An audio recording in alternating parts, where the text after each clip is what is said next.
Hello everyone, welcome back to my channel. I hope you all are well and hope you all are learning well.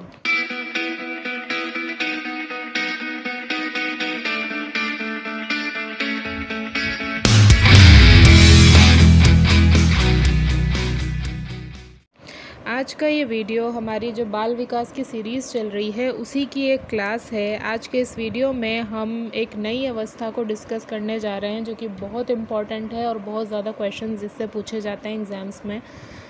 आज के इस video में हम discuss करेंगे childhood के बारे में या बाल्यावस्था के बारे में। ओके, कंप्लीट डिस्कशन होगा, सारे इम्पॉर्टेंट पॉइंट डिस्कस किए जाएंगे, तो वीडियो एंड तक देखिएगा। आपके सारे डाउट्स जो हैं, सारी जो कन्फ्यूजन्स हैं, उनको क्लियर करने की कोशिश की जाएगी। तो चलिए बिना टाइम वेस्ट किए शुरू करते हैं। सबसे पहले कन्फ्यूज़न को क्लियर करते हैं, ये कन्फ्यूज़न को दूर करते हैं जो कि इसकी एज को लेकर है। कई सारे विद्वानों ने बाल्यावस्था को 3 से 12 वर्ष की अवस्था माना है और उस 3 से 12 वर्ष को उन्होंने 2 भागों में डिवाइड कर दिया है, पूर्व बाल्यावस्था और उत्तर बाल्यावस्था, प्री चाइल्डहुड और लेटर चाइल्डहुड। ये हम डिस्कस कर चुके हैं पिछली वीडियो में भी, लेकिन फिर मैं एक बार आपको बता देती हूँ। जबकि कुछ विद्वानों ने बाल्यावस्था की जो आयु है वो 6 से 12 वर्ष मानी है। उनके अकॉर्डिंग 6 से 12 वर्ष के जो बच्चा होता है उस अवस्था को हम बाल्यावस्था कहते हैं। तो इसमें कंफ्यूज होने की बिल्कुल भी ज़रूरत नहीं है। अलग अलग विद्वानों ने अलग अलग तरीके से इसको डिफ़ाइन करने की कोशिश की है, हम किसी को गलत नहीं कह सकते। बाल्यावस्था की आयु 6 से 12 वर्ष भी सही है, जबकि 3 से 12 वर्ष भी सही है, क्योंकि अलग अलग विद्वानों ने इसको माना है।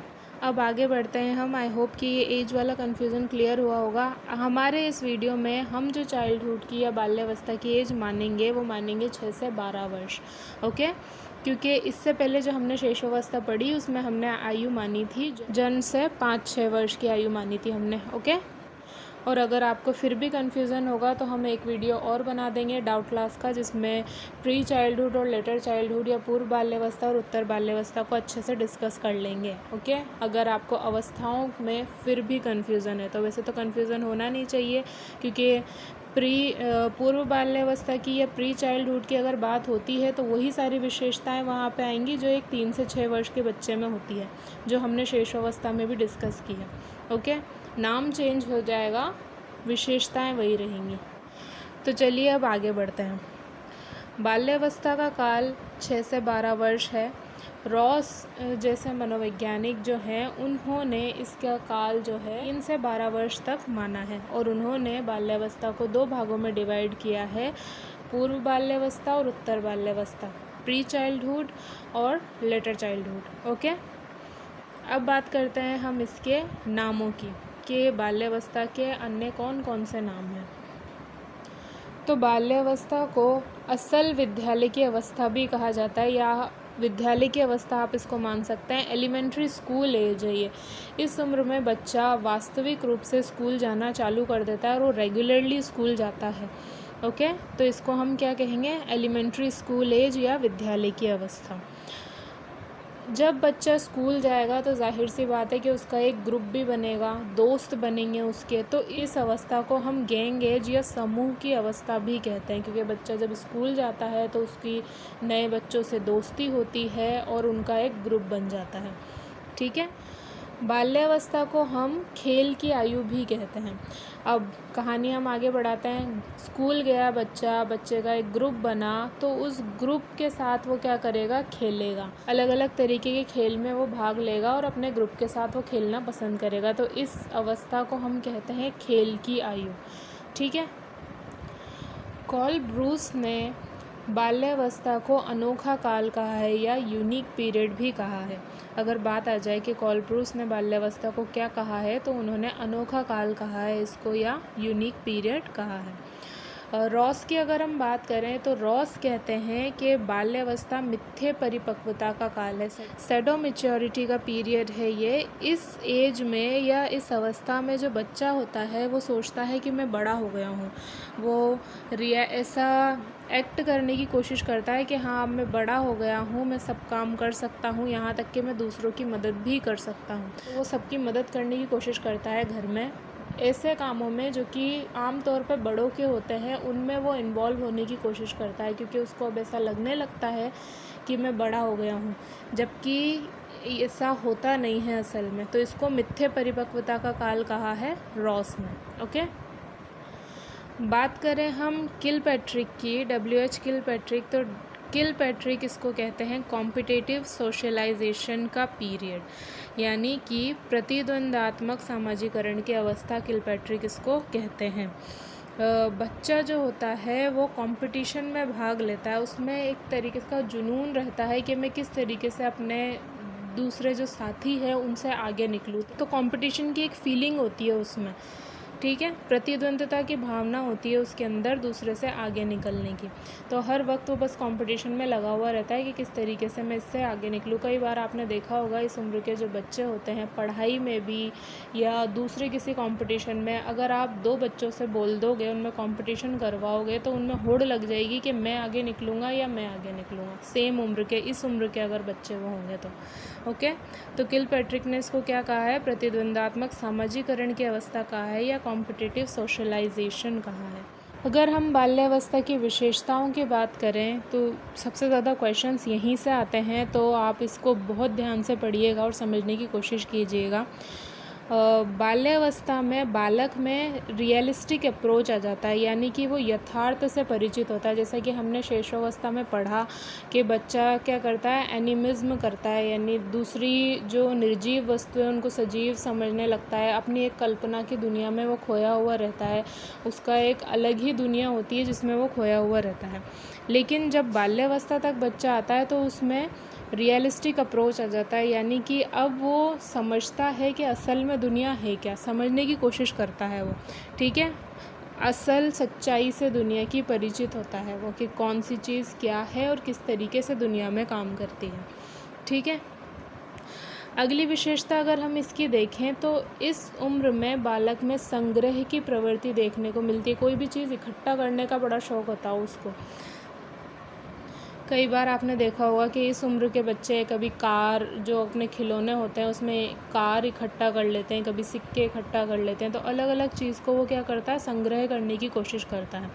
ओके, इस अवस्था में बालक में रचनात्मकता का दौर चालू हो जाता है। अगर हम बात करें फ्राइड के अनुसार, सिगमंड फ्राइड के अनुसार, तो सिगमंड फ्राइड कहते हैं कि जो हमने पिछली अवस्था पढ़ी उसमें भी हमने डिस्कस किया कि फ्राइड के अनुसार शेषवावस्था में जो बच्चा होता है उसमें लिबिडो जो होता है उसका वो एक्टिव होता है, या उसकी जो लैंगिक ऊर्जा होती है वो एक्टिव होती है। ओके, जबकि बाल्यावस्था में जब बच्चा स्कूल जाता है तो वो नए नए तरीके के खेल खेलता है, उसके दोस्त बनते हैं, तो वो खेल कूद में ज़्यादा उसका दिमाग लगता है। तो इस उम्र में जो बच्चा है उसकी लैंगिक ऊर्जा मार्ग बदलकर रचनात्मक गतिविधियों में आ जाती है, वो क्रिएटिव हो जाता है। इस उम्र में ज़्यादातर आप बच्चों को देखोगे पेंटिंग करते हुए या कुछ ऐसे क्रिएटिव काम करते हुए, खेलते हुए, किसी न किसी तरीके से वो अपने अंदर की जो रचनात्मकता है, क्रिएटिविटी जो है वो जाहिर कर रहे होते हैं। तो इस अवस्था में, बाल्यावस्था में, सिगमंड फ्राइड के अकॉर्डिंग काम भावना जो है वो न्यून हो जाती है और वो कहाँ चली जाती है, क्रिएटिव वर्क में चली जाती है या रचनात्मक कार्यों में चली जाती है। सिगमंड फ्राइड ने अपने थ्योरी में जो हम डिस्कस कर चुके हैं उसमें इसको लेटेंसी पीरियड भी कहा है। ओके, सिगमंड फ्राइड की थ्योरीज़ भी हम डिस्कस कर चुके हैं, अगर आपने नहीं देखी तो ज़रूर देखिएगा, आपको ये सब तब क्लियर होगा।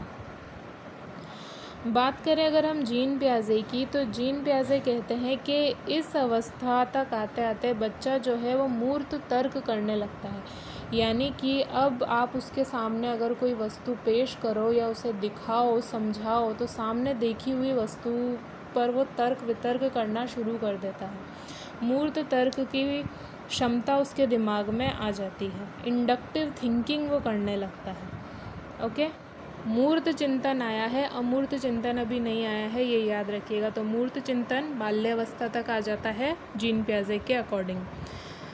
अगला अगर हम देखें तो बाल्यावस्था में जो बालक है उसका स्वभाव बहिर्मुखी हो जाता है। तो अब हमने पिछले अवस्था में पढ़ा था कि शेषावस्था में जो बालक का स्वभाव होता है वो अंतर्मुखी होता है, बालक अपनी ही दुनिया में होता है, अपने खिलौनों से बातें कर रहा होता है और अकेले कोने में भी वो खेल रहा होता है, उसको फ़र्क नहीं पड़ता बाकी दुनिया से। लेकिन जब बाल्यावस्था में बच्चा आता है तो बहिर्मुखी उसका व्यवहार हो जाता है, पूरा ग्रुप उसका बनता है स्कूल में, हर एक जन से वो बात करता है, बहिर्मुखता उसके व्यवहार में देखने को मिलती है, एक्सट्रोवर्ट हो जाता है वो। अगली विशेषता अगर हम देखें तो बाल्यावस्था में जो बच्चा होता है उसमें सामाजिकता और नैतिकता की भावना का विकास होता है।